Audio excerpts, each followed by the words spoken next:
Kara Shalom, welcome to our watercolor journey.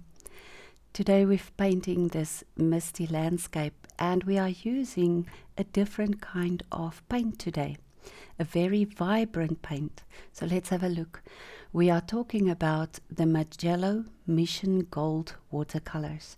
They are very vibrant and beautiful colors, and we're going to show you in this painting how to mute the colors a bit. So here's the sketch. You can make the sketch beforehand and then put your picture plane at a 15-degree angle so that the water can run down when you wet the paper. Make sure the paper is very, very wet and try to let the water settle a bit before you start working. So we're using a wide brush and a little bit of cobalt, and then we've mixed in the burnt sienna into the cobalt. The cobalt is really, really bright. So the burnt sienna diffuses the brightness of the cobalt a little bit, and it gives you that grayish color. And that helps to make your sky a lot softer. And it also gives you the idea of a kind of a cloudy sky, and it creates a lot of distance. Add a bit of yellow. Now usually the yellow and the blue would give you a greenish color in your sky, but in this case, because it was mixed with a gray, it didn't give a green. So your sky is beautifully soft and ready for its moody look. Then on the right hand side we added the green. Like you can see, the green is really, really bright. So to diffuse that green, we mixed nickel titanium yellow and the dark burnt sienna to give that kind of a light brown color. So all the browns will help you to diffuse the brightness of the greens a little bit. A lighter green at the top to give you distance. That's why we add a little bit of yellow there. And at the bottom of that section, we add a little bit of the gray mix to give us some depth there. So it's darker and it gives you depth. Now at the bottom left, we are adding some of the green into the wetness, and a little bit of the dark brown will help to diffuse that bright green again. Now we're just going to soften the line at the back a little bit and get ready to add a few bits of trees and so on. And it's literally just dots and dashes. Nothing distinct because it's on the far horizon. So you just want to add the suggestion of a tree line there. And it's just the tree tops that's poking out of the mist that's hanging in the valley that you've created. You can add a bit of darkness at the bottom again, and that is to make a little bit of a distinction again between your immediate foreground, your middle ground, and your far background.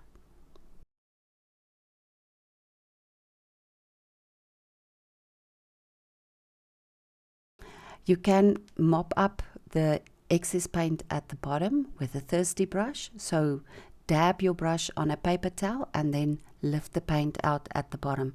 So the paint has settled a little bit. So you can see when you add it now, the next layer, you have to add a little bit more just to make your mark there. Here you can use all the different colors on the palette and just add dots and dashes to make your tree line at the back.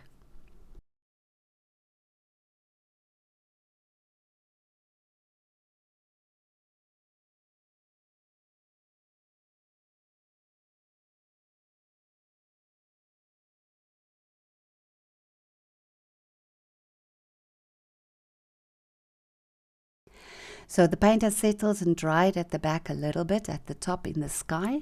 So if you want to, you can enhance the sky a little bit.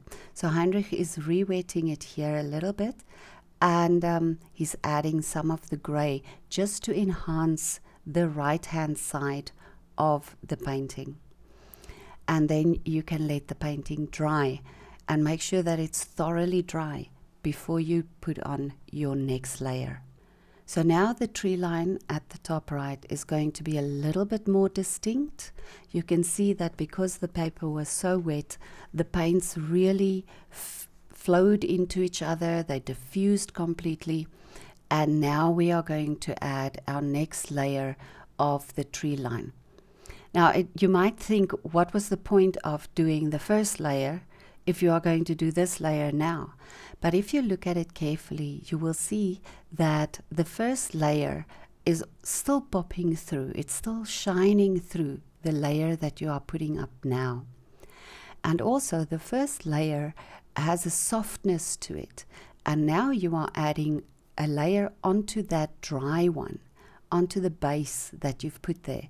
And now you have a few hard lines at the top. And those hard lines again gives you a distinction between your middle ground and your sky. So it creates depth. So this middle misty ground, you are going to slowly build it up with the different yellows and greens to make sure that you create that mist. And he wets the paper there to let the bottom part of the paint flow in there and make it softer.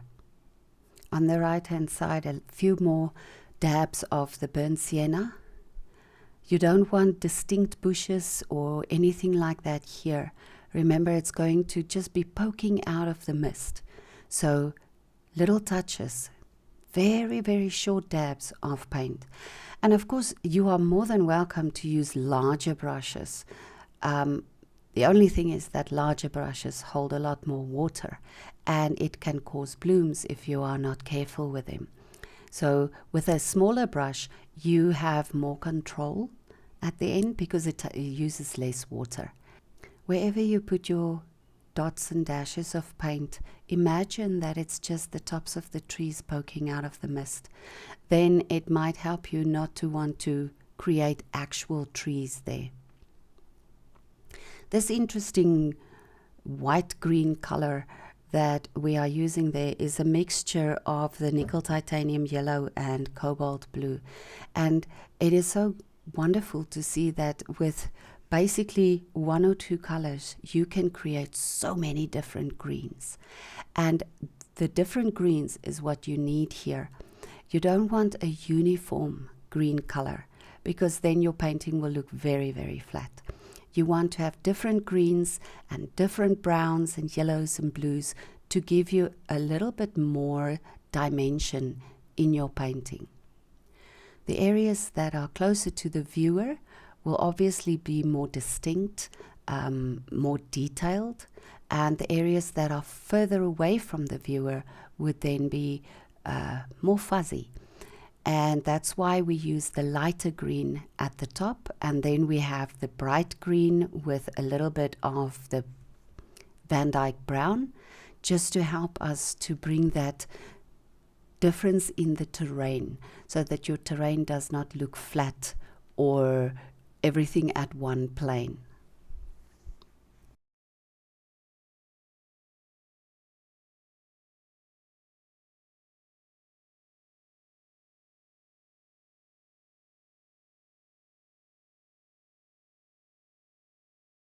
Please let the painting dry again, and you will see that the colors seem very, very dull suddenly.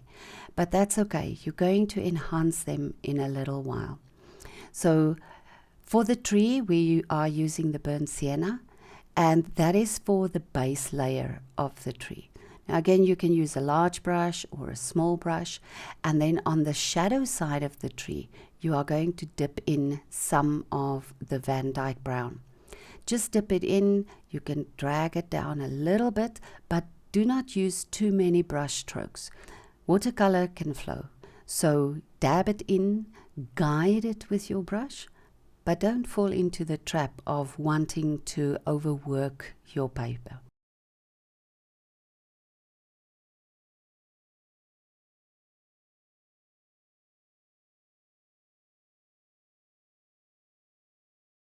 On the left hand side, as you can see, the light comes from the left, so you will have to keep the left hand side of your trees light, and the right hand side, which is then in the shadow, that's where you add the darker colors.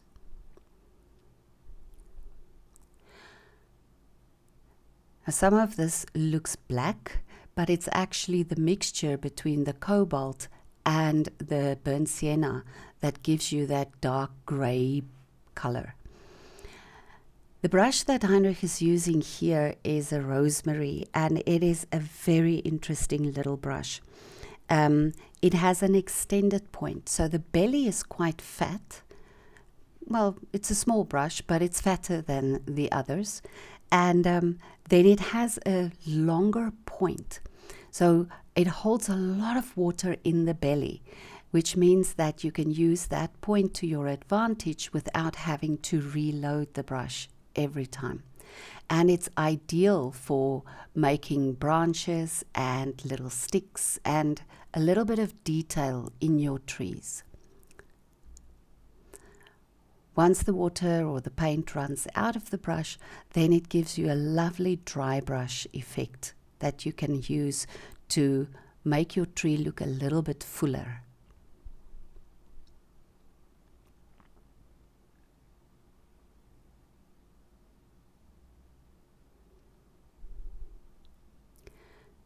For the trees, you can literally just drag out branches wherever you want. Just go with the flow. There isn't a real pattern to the trees. They must look natural, and they must look like they are reaching up to the sky, wanting the light that's coming from the left. Little bit of dry brushing there to add some leaves or the idea of foliage into the tree there. Keep it light, don't press too hard. And again, it's nothing distinct. It is just a few marks, a few dots, dashes, and there you have a tree with dried leaves on it. Now you can add a few grass stalks or stumps just to fill out the terrain a little bit. Always remember that whatever element you put onto your picture plane, you have to ground it. In other words, you have to give it a shadow line underneath or a little bit of darkness underneath. Otherwise, it would look like it's floating in the air. So in this case, just a few dots and dashes underneath the grass stalks and underneath the tree, just to ground it, to make sure that it looks like it is actually standing on the terrain or on the earth.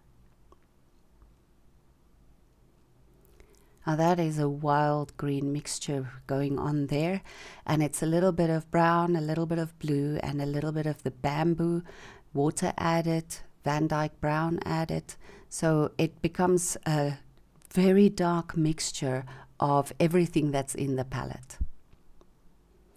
And there we have nice shadow lines now.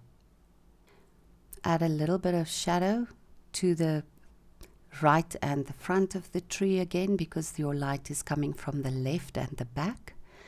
And the branches that Heinrich is making here now helps to make the tree look fuller, and it gives your tree a three-dimensional look if you add the darker branches to the light ones. So the lighter ones are on the left and the back, and the darker ones are to the right and the front.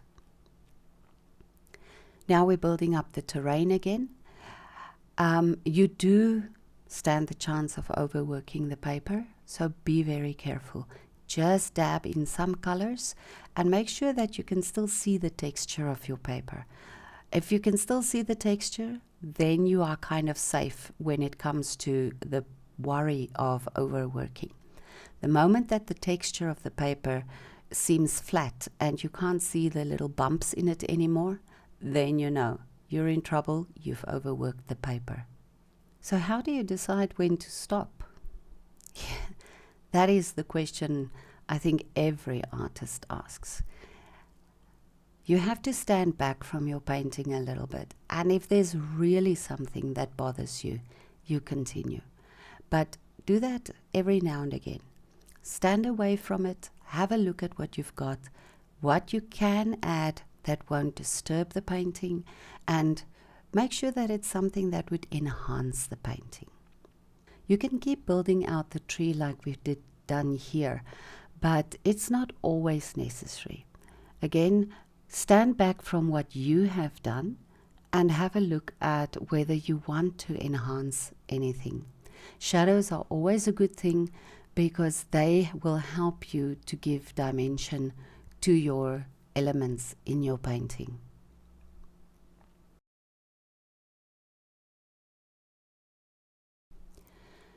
Right, I hope you enjoyed painting this with us. We are really happy that you joined us today. And this is the final product. Please like and subscribe and leave us a comment. What do you think of Mijello paints? Thank you so much for watching. Vaya con Dios.